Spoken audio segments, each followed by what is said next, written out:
Sejam todos bem-vindos a mais um estudo diário do VenSeg. Meu nome é Vanderlei Claudiano e todos os dias eu estou aqui compartilhando uma escritura que é da designação do VenSeg.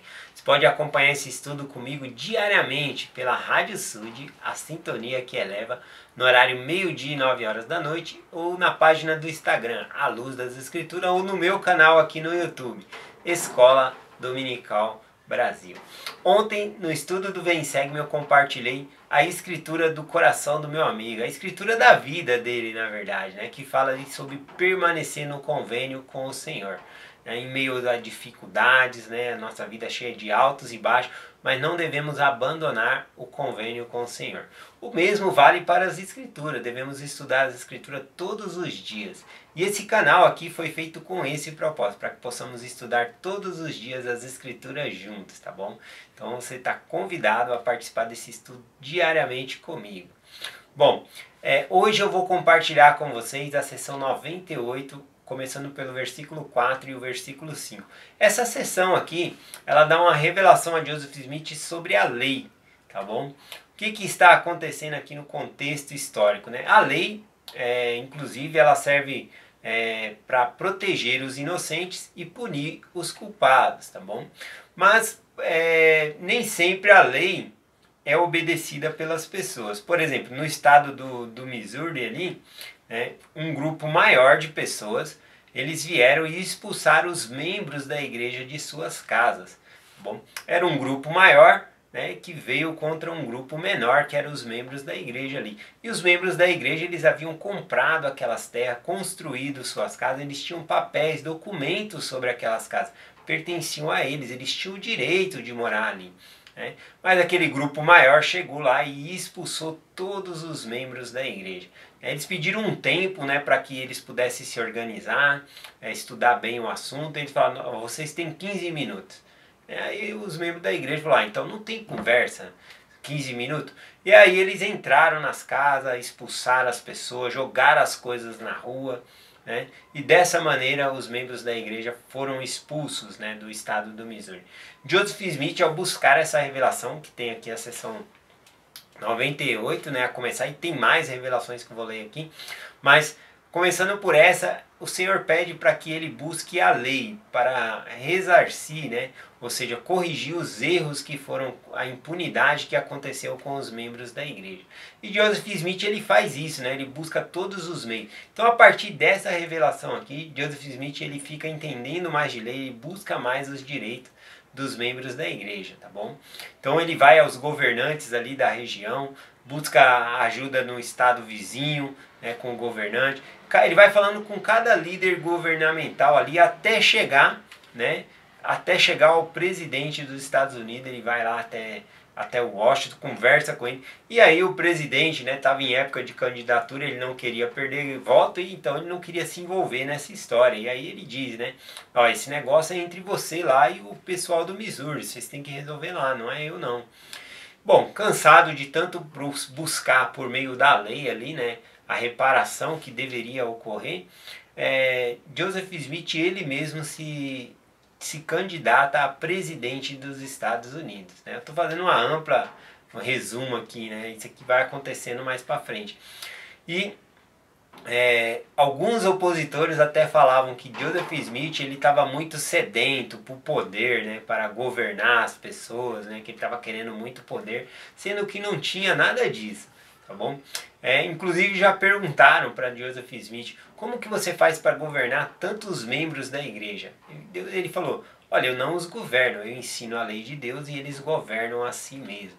Se você é membro da igreja, você sabe que as leis de Deus nos são ensinadas e que nós temos o arbítrio, para decidir o que vamos fazer e guardar essas leis, tá bom?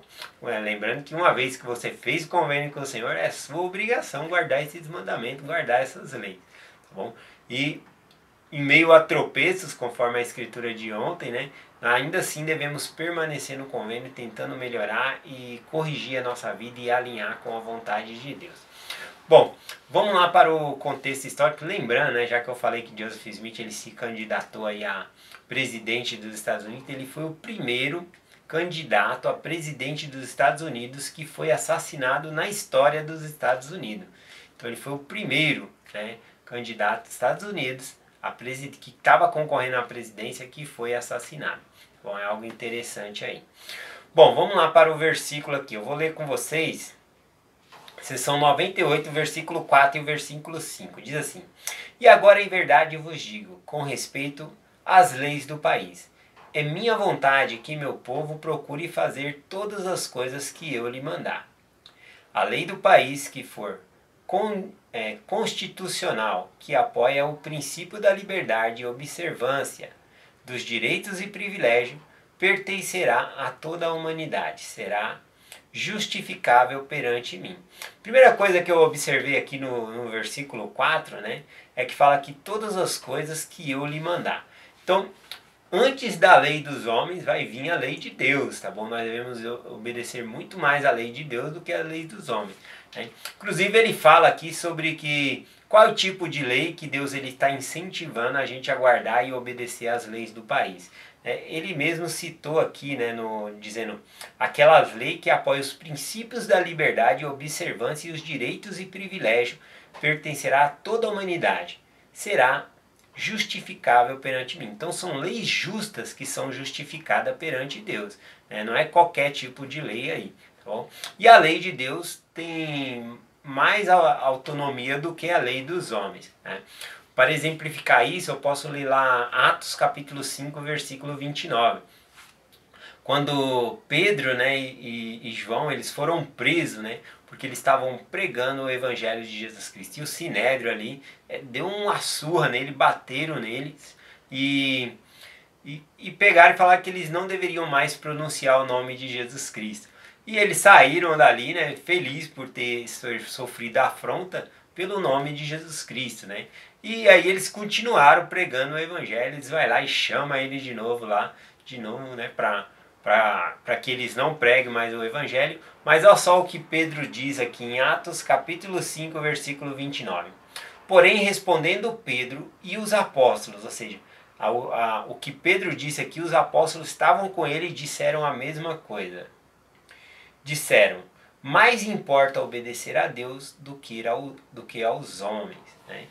Então, a lei de Deus tem mais importância do que a lei dos homens, na verdade. Bom, e lembrando também da revelação, aquele que guarda a lei de Deus não tem necessidade de quebrar a lei do país também.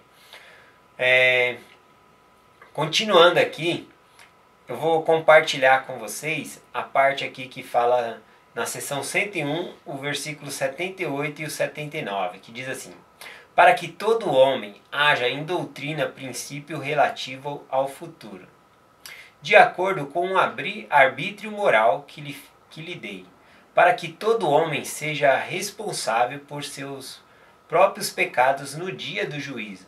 Portanto, não é certo que um homem algum seja escravo de outro.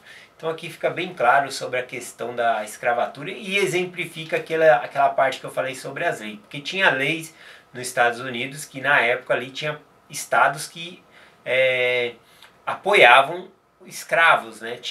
Podia por lei ter escravo. Já tinha outros estados ali que era contra a escravatura, né? Então o Senhor vai apoiar e vai mandar obedecer realmente aquelas leis que são justas, que dão condições de princípio igual a todas as pessoas. Porque cada pessoa vai ser culpada pelos seus próprios pecados, tá bom? Então ele explica sobre isso aqui. Bom, para terminar aqui, né, falando sobre a lei de Deus, né, e a lei dos homens, a lei de Deus é os mandamentos para nós. Quanto mais nós guardamos os mandamentos de Deus, a gente sempre fala essa palavra, guardamos, né? Guardar para nós significa viver os mandamentos, tá bom? Então, quanto mais nós vivemos os mandamentos de Deus, mais perto do Senhor nós vamos ficar, tá bom? Os mandamentos e leis nos deixa livre, tá bom? Nos dá mais escolha e mais poder para se aproximar de Deus. Um exemplo disso, eu tenho uma história de um pai que foi soltar pipa, né, com o seu filho. Cada estado aí tem um nome diferente para pipa, né? Tem um lugar que é arraia, tem um lugar que é flechinha, papagaio, né? Aqui em São Paulo é pipa que fala. Bom, ele foi empinar pipa com o seu filho ali pequenininho, e aí ele soltava a linha e o pipa voava subia mais alto, mais alto. E aí o filho, percebendo, né, aquele padrão, ele falou: pai, mais linha, pai, mais linha, pai. E o pai soltava a linha e o pipa subia mais alto. E aí o filho de novo clamava: mais linha, pai, mais linha, pai. Ele ficou empolgado com aquilo, né? Até que ele chegou um momento ali que ele falou: pai, a linha está impedindo o pipa de voar. Quebra a linha e solta para que o pipa voe. Aí o pai, para ensinar a lição ao seu filho, ele falou: tá bom, vamos fazer isso. E aí ele quebrou a linha e soltou. Só que ao invés do pipa subir, né, o pipa caiu, né, desceu. E o filho não entendeu direito o que estava acontecendo. Simbolizando essa linha com as leis de Deus, os mandamentos de Deus. Quanto mais nós vivermos os mandamentos de Deus, a lei de Deus, mais nós vamos nos aproximar de Deus. Quando nós quebramos esse elo de mandamento, esse elo da lei de Deus entre nós e Deus, nós caímos, né? Nós se afastamos da presença do Senhor. Então é essa a mensagem que eu compartilho hoje com vocês, em nome de Jesus Cristo. Amém. Até amanhã.